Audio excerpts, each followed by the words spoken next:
DJ Shipley just broke one of the biggest unwritten rules in special operations, and if he'd said this publicly 15 years ago, a lot of operators would have thought he was making a huge mistake. When I was out with the Air Force, asked 2,000 people in a room, how many of you guys ever struggle with mental health? Not a single hand in there. There was an unspoken understanding across much of the special operations community that you handled your problems yourself. I've done everything you've already done, but I've already transitioned. The fear wasn't just that people would think that you were weak. The fear was that they would stop trusting you. And whether that fear was justified or not almost didn't even matter. If one person watches this and realizes that they're not alone, then this conversation was worth having. Let's get into it.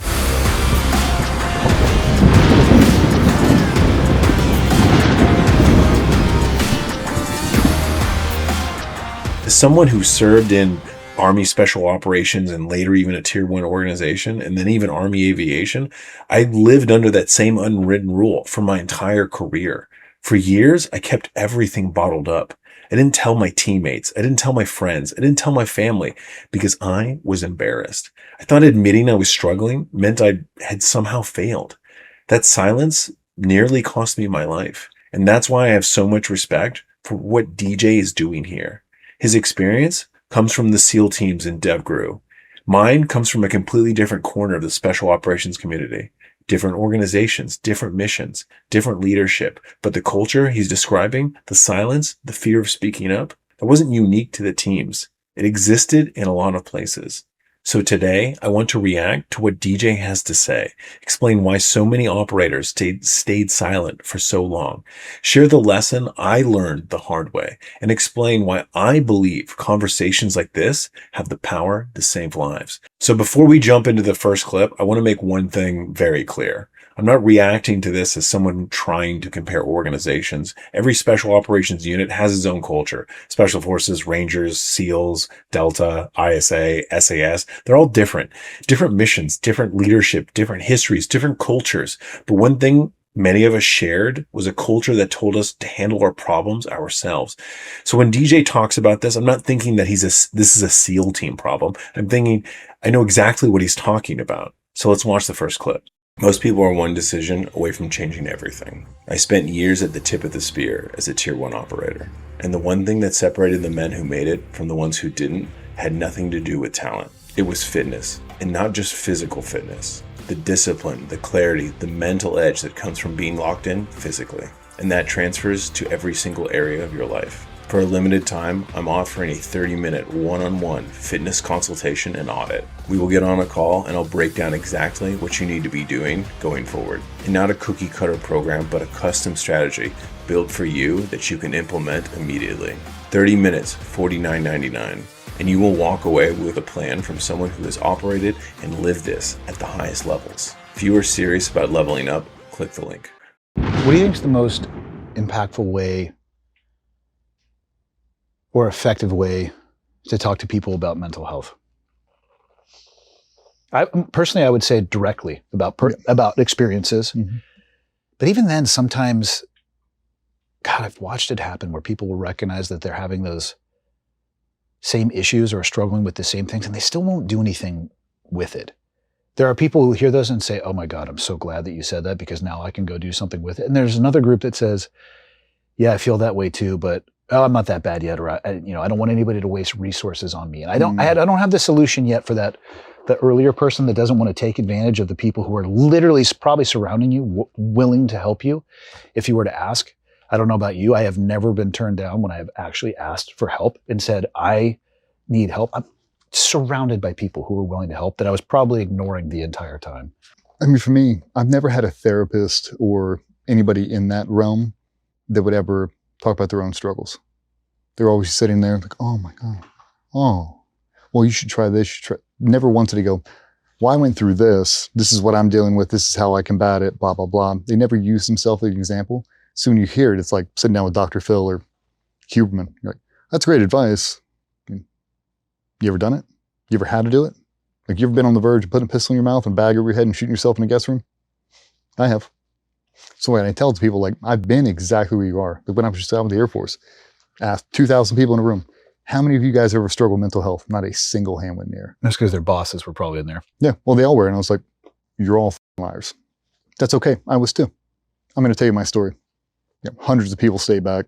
I was just going to say, it was afterwards when their boss couldn't hear them, Mm-hmm. where they're going to come up to you and say, hey, I'm so glad you said fill in the blank, because that is exactly who I am and what I'm struggling with. Yeah. Yeah. I was like, I was the same person, man, on an island alone. The only person, and often I say it jokingly, like, I'm the first Navy SEAL that ever struggled. PTSD, depression, suicide ideation, anxiety. I'm the only one. Because I've never heard anybody else go, yeah, me too. Now you get more people out. But while I was in, I mean, dude, we talked about everything except for that. So when it happened to me, it was like, how well can I hide this? And my wife's a gangster, but she knew how bad it was. And that was her big threat. And that's where a lot of our stuff got real rocky, is she'd say it. She goes, you're going to get help, or I'm going to call your troop chief. I'm like, don't do that. Damn, she knew the exact button to push. Oh yeah. I was like, don't do that. Don't say that to me. And she's like, I'll call him. Don't do it. And she did. And then I ended up at NICO and getting ready to go on a big heavy breaching trip. And I mean, that was when it was bad, dude. Like, I couldn't remember her name, couldn't remember my daughter's name. Like, I was on a struggle bus, dude. How did your troop chief respond when she called? Sent me to NICO 48 hours later. So you found out he legitimately cared about you. Oh yeah, dude, he's a gangster. He is the best. If you could make 1,000 of him, I wouldn't a heartbeat. Yeah. But in that moment, I felt like I had leprosy. Like, the way he looked at me, all of that, it was like, you're broken. We're going to send you to the island of misfit toys, and hopefully you can get fixed and come back. But if not, at least we got you some help. I did not want help. I didn't. I wanted you to shove that stellate ganglion block through my throat, give me a couple pills, and let me go back. I didn't want anything. I hit every injury, all the shoulder. I mean, broke my hip in green team. I'm not saying a word, dude. Yeah. Nothing. I did not want to come off that train. And when they threaten you with it, it's like, you're taking away the only thing that I truly love, because I've sacrificed everything else for it. Sacrificed my marriage, my friends, my family, my children, everybody for this. And now you want to take it from me? No, I'm not doing that. I think DJ makes an incredibly important point here. This isn't just a special operations problem. It's a human problem. Most people don't talk about mental health because they're afraid. They're afraid people will think they're weak. They're afraid people will stop trusting them. They're afraid that they're going to become a liability. In special operations, especially at the tier 1 level, that fear gets amplified because everything is built around trust. Your teammates trust you with their lives. Some people begin believing that admitting they're struggling somehow means that they'll lose your trust. Whether that perception actually has any validity, is true or isn't, almost doesn't even matter, because that's what many of us believed. And when you believe that, you stay silent. The tragic part is that almost everyone is carrying something: trauma, grief, stress, depression, anxiety, loss. But because nobody talks about it, everyone assumes that they're the only ones experiencing this stuff. Mental health isolates you. It convinces you you're somehow different, that everyone else has their life together, when in reality, almost everybody is fighting a battle that you know nothing about. One thing I've learned over the years is that people connect with lived experiences. There's something just powerful about having someone say, I've been where you are. I know what it feels like, and I've made it through. And one of the biggest reasons I eventually decided to even tell my own story is because for years I thought talking about it would make people lose respect for me. Instead, almost every time that I've ever shared any part of my story, someone has always reached out and said, I thought I was the only one. That's when I realized that my story wasn't about me anymore. If sharing one of the darkest chapters of my life helped just one other person realize that they weren't alone, then every uncomfortable conversation was worth it. Because hope begins the moment someone realizes that they're not fighting by themselves. And that's why I respect why DJ is even having this conversation, because these conversations don't just help veterans. They help anyone who's convinced themselves that they have to carry the weight of the world alone.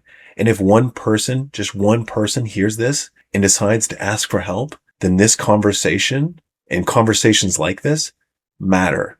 Let's keep watching. Strength isn't built in comfort. It's built through repetition, through discipline, through showing up when it would be easier not to. For me, training has always been about pushing limits, becoming stronger, faster, and more capable every single day. But the gear you wear matters. Barbell Apparel was built for athletes who move, who train, who refuse to compromise between performance and style. Clothes that move with you, built for strength, built for durability, and built for the grind. Whether it's the gym, the track, or the everyday mission, train hard, move freely, live disciplined. Barbell Apparel. Use code Stoic Viking 25 and step into the gear that's built for you, how you actually train. So how do you take that headspace, knowing that you've lived it, and connect with people who we know are living that right now, and convince them that they need to do something proactive instead of reactive? Because that's the hurdle. Because I tell them, I've done everything you've already done, but I've already transitioned. Now, I think this is where the conversation really starts to matter. It's one thing to recognize that you're struggling. It's another thing entirely to ask yourself, how do I use everything that I've been through in order to help somebody else? Because once you've survived your darkest moments, your story isn't yours anymore. It becomes a lifeline for somebody who's standing exactly where you once stood. One thing people outside of special operations don't fully understand is why mental health has become such a taboo subject, even at the tier 1 levels.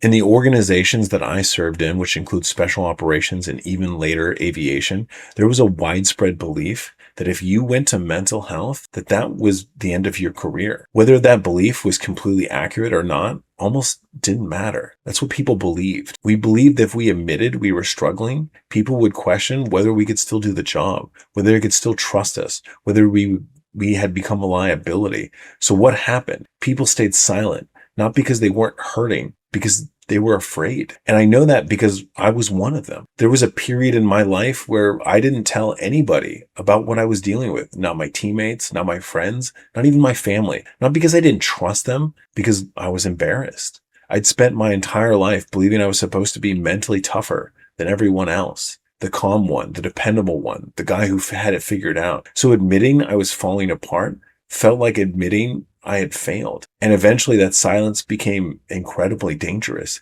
And it even got so bad that I actually made a plan to take my own life. And looking back now, it wasn't the trauma that almost killed me. It wasn't losing the people that I loved. It wasn't leaving the military. It wasn't failing. It was the isolation. It was believing that I was completely alone and these problems were mine and mine alone. And I think that is one of the biggest misconceptions about the special operations community, especially the tier 1 level, that needs to die a quick and absolute death. Because people look at organizations like SEAL Team 6, Delta, ISA, the SAS, and think these guys have their shit together. They're mentally stronger than anyone else. They'll never struggle. No.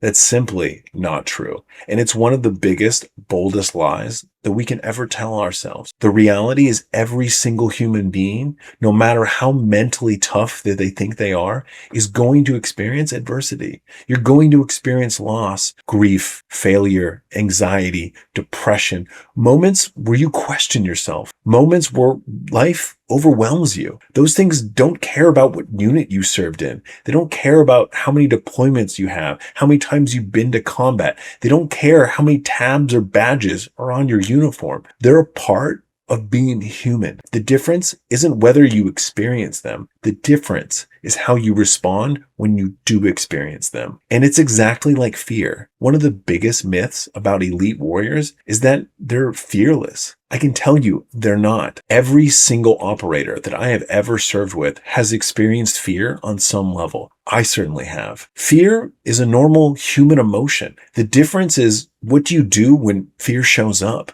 Because courage isn't the absence of fear. It's choosing to move forward despite it. Because remember, there is no bravery without fear. And I think mental health is exactly the same. Mental resilience isn't never struggling.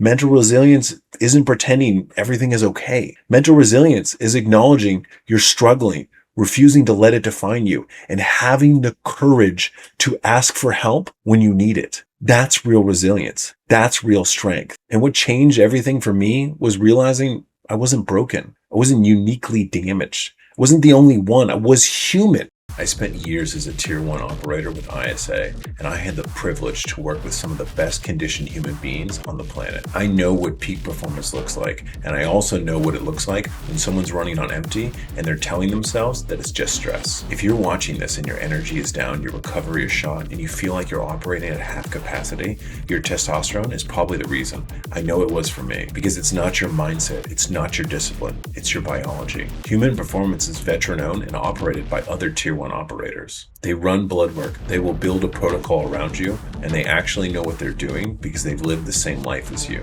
And I use them because I don't promote things I don't use. Because you're watching right now, you can get a discount of 20% off by using my discount code Viking. The link is below. Get the blood work done. If you're fine, then you'll know. If not, then you'll have a solution. Either way, you win. Discount code Viking. Do it today.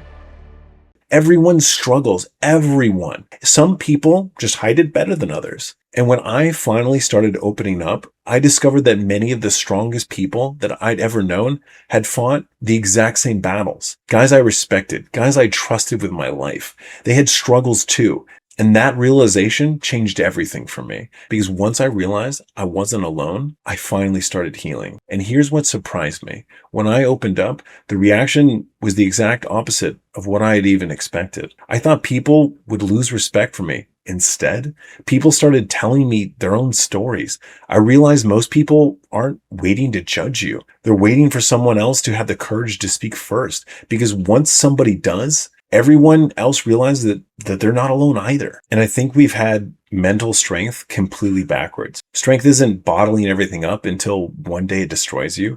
True strength is looking another person, another warrior in the eye and saying, I'm struggling. I need help. Can you help me carry this? That takes far more courage than pretending everything is okay. We always talk about being brothers in arms, standing shoulder to shoulder, never leaving a teammate behind, having each other's backs. But why should that stop when the battlefield moves inside someone's mind? If we're willing to risk our lives for each other in combat in the physical battlefield, why wouldn't we help each other fight the battles that no one can see on the mental battlefield? That's still leadership. That's still brotherhood. That's still what warriors do. And here's the part that still amazes me. The very thing that almost ended my life became the biggest catalyst for becoming the man I've always wanted to become. It made me a better leader, a better coach, a better friend, a better human being, a better partner. Because the first time in my life, I stopped pretending I had everything figured out. I got humbled. I became authentic. I found purpose. Today, I get to help people who are standing exactly where I once stood. I get to tell them I've been there. I know how dark it gets, but I also know you can make it through. And I don't think that's an accident. I think that's the responsibility that comes with surviving. The darkest chapter of my life became the foundation of the life that I'm living today. That's why I have so much respect for what DJ is doing here. Every time someone with his platform speaks honestly about this subject, it gives another person permission to do the same. And that's how culture changes. If there's one thing I hope you take away from this video, it's this. You are not alone. Whatever you're carrying, someone has carried it before. Someone has survived it. And there are people who genuinely want to help you carry it. For years, I believed talking about my struggles would end my career. Instead, talking about them gave me my life back. Maybe it's time we looked at mental health the same way we look at courage. We all understand that bravery doesn't exist without fear. No one calls a warrior weak because he was afraid. We admire him because he acted despite that fear. So why don't we apply that same logic to mental health? Maybe asking for help isn't the proof that you're weak. Maybe it's the proof that you're finally showing the same courage off the battlefield that you've always been willing to show on it. Because just like there is no bravery without fear, there is no resilience without adversity. Resilience isn't never failing. It's getting back up. Resilience isn't pretending you're okay. It's having the courage to admit you are not, and then taking the first step toward healing. If one person watches this conversation and decides to ask for help instead of suffering in silence and making the ultimate mistake, then this video was worth making. And thank you, DJ, for starting this conversation. And thank you all for watching. I'll see you guys in the next one.